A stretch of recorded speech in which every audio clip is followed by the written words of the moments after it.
Bienvenue dans cette nouvelle édition du 12-15 au sommaire. L'ancienne rébellion du M23 fait encore parler d'elle en République démocratique du Congo. Après une récente déclaration de son ancien leader Jean-Marie Runinga, les hommes du M23 ne devraient pas être renvoyés au Rwanda tant que les termes de l'accord de 2013 ne seront pas garantis. L'Afrique du Sud prend la mesure des émeutes xénophobes qui se sont déclenchées il y a plusieurs semaines. Le président Jacob Zuma a annulé son voyage officiel pour se rendre dans un camp de déplacés. Il a également invité les immigrés à rester en Afrique du Sud. L'université équato-guinéenne se renouvelle. Fondée en 1995, l'université de Guinée équatoriale veut se réformer pour répondre aux exigences de plus en plus grandes de l'enseignement supérieur. L'ancien mouvement du M23 fait de nouveau parler de lui en République démocratique du Congo. D'après une récente déclaration de son ancien leader Jean-Marie Runinga, les hommes du M23 ne devraient pas être renvoyés au Rwanda tant que les termes de l'accord de 2013 ne seront pas garantis. Le protocole de Nairobi prévoyait l'amnistie des hommes du mouvement du 23 mars et pour l'ancien militaire, ces dispositions n'ont pas été appliquées. Mais cette déclaration aurait un enjeu plus stratégique, comme nous l'explique notre éditorialiste Alfred Chango. On peut dire qu'il y a beaucoup de choses qui bloquent, notamment le respect ou non-respect par les acteurs congolais et le M23 des accords signés en Ouganda pour leur rapatriement. Parce que les dirigeants du M23 demandaient d'être absous des crimes qu'ils avaient commis. Or, il y a à la fois les Nations Unies et beaucoup de Congolais qui exigent que y ait une justice pour les crimes, en tout cas de guerre, éventuellement contre l'humanité, commis par le M23. Donc, du coup, beaucoup d'entre eux craignent, si on les forçait de rentrer au Congo, que le gouvernement congolais ne tienne pas parole. En tout cas, l'autre idée, c'est que peut-être que c'est une pièce de chantage dans les mains de Yoweri Museveni par rapport au gouvernement congolais. Toujours en République démocratique du Congo, le procès en appel des assassins présumés du militant des droits de l'homme Floribert Chebeya a repris ce mardi. 5 des 8 accusés étaient présents, des policiers dont l'un d'entre eux, le lieutenant Daniel Mukalai, avait été condamné à mort en première instance. La justice devra décider si elle juge les 3 absents en fuite ou si elle décide de suspendre les poursuites à leur encontre. Le procès a été ajourné jusqu'au 30 avril. Dernier jour de campagne au Togo, l'élection présidentielle est prévue le 25 avril. Parmi les 5 candidats en lice, le président Faure Gnassingbé brigue un 3e mandat. Ses partisans parlent d'un bilan positif, un jugement qui tranche avec l'appréciation de certains opposants. Ilette Mirabel Bissou. Le 25 avril prochain, les Togolais iront aux urnes pour élire le prochain président de la République. Les partis politiques n'ont plus que quelques jours pour battre campagne. Ils doivent, à travers leur programme, convaincre les populations à choisir leur candidat comme locataire du palais présidentiel. Le parti au pouvoir, présent sur toute l'étendue du territoire national, fait face à une opposition déchirée. Cette élection doit être une compétition loyale et digne.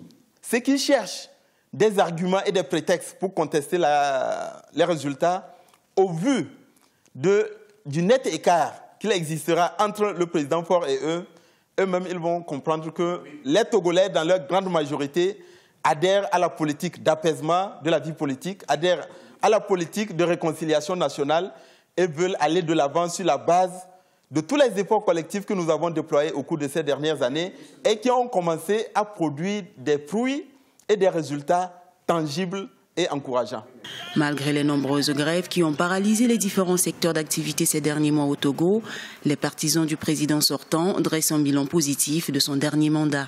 Le pays est encore dans une situation de fragilité.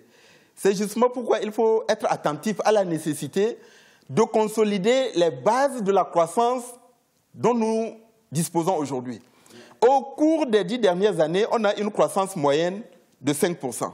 Nous pouvons aller plus loin. 3 509 258 électeurs sont attendus dans 8 994 bureaux de vote le 25 avril prochain. Après 10 ans de pouvoir, le bilan du président Faure Gnassingbé reste mitigé. Si pour certains, les réalisations n'ont pas été satisfaisantes, au vu des dernières manifestations, une tranche de la population attend davantage du prochain gouvernement. Les violences xénophobes en Afrique du Sud suscitent une vague d'indignation à travers le continent. Samedi, un Mozambicain a été agressé mortellement dans la rue en plein jour. Plusieurs pays voisins ont appelé leurs ressortissants à quitter le territoire. Ibrahima Dioumaba, commentaire de Anne-Marie Diaz-Borges. Le gouvernement sud-africain affiche sa volonté d'en finir avec les violences xénophobes qui secouent le pays. La police a déployé des renforts dans les zones les plus touchées par ces violences. Dimanche, le ministre d'État de la Sécurité et celui de l'Intérieur et de la police ont animé une conférence de presse. Objectif : rassurer les ressortissants étrangers victimes de ces violences et réaffirmer l'engagement du gouvernement à y mettre un terme. Nous réitérons tout d'abord la condamnation du gouvernement sud-africain par rapport aux actes de classe ou d'agression violente dans les pillages qui ont été commis la semaine dernière au KwaZulu-Natal et récemment en Gauteng. Nous rassurons tout un chacun de tout notre engagement à assurer la coexistence pacifique entre les citoyens sud-africains et les ressortissants d'autres pays africains qui vivent en Afrique du Sud. Le président Jacob Zuma a condamné une violation des valeurs sud-africaines. Il a annulé samedi une visite d'État en Indonésie au 60e sommet des non-alignés pour rendre visite à des victimes logées dans des camps de déplacés. La police a procédé à l'interpellation de 307 suspects arrêtés pour violences xénophobes. Je pense que les ressortissants chinois ne devraient pas craindre pour leur vie. Tout ce que nous leur demandons de faire, c'est d'être vigilants, rester en alerte et qu'ils nous préviennent surtout de tout mouvement suspect autour de leurs entreprises et de leurs résidences.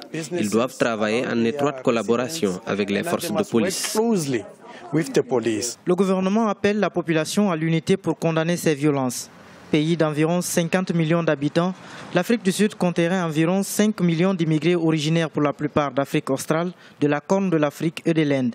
Une commission spéciale chargée d'endiguer les violences à l'encontre des étrangers a été créée dans plusieurs régions du pays.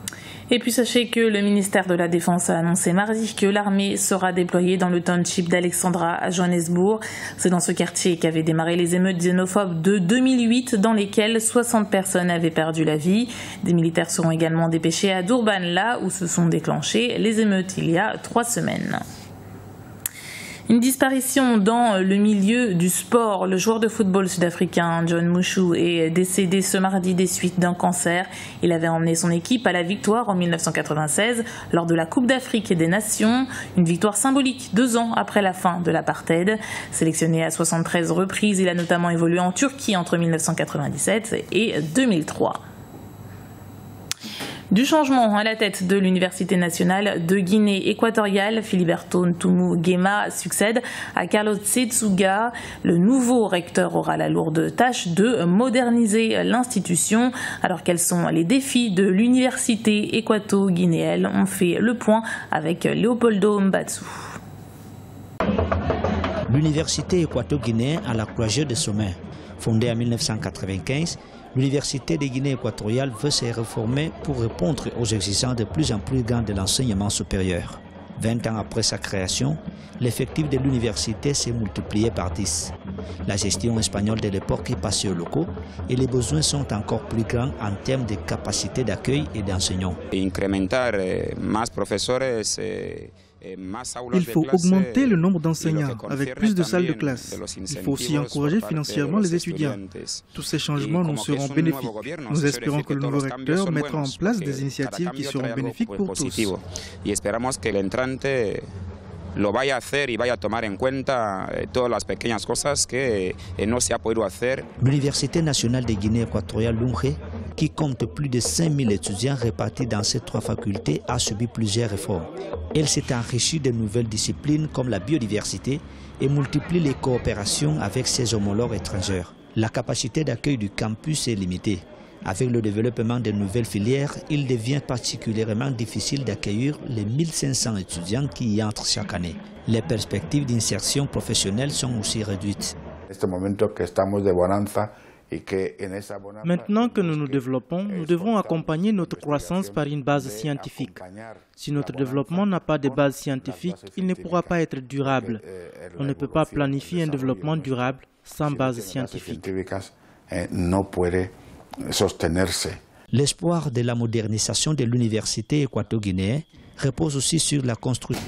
C'était le journal de la rédaction. Merci de l'avoir suivi. Retrouvez dans un instant une nouvelle édition du 12-15 sur Africa 24.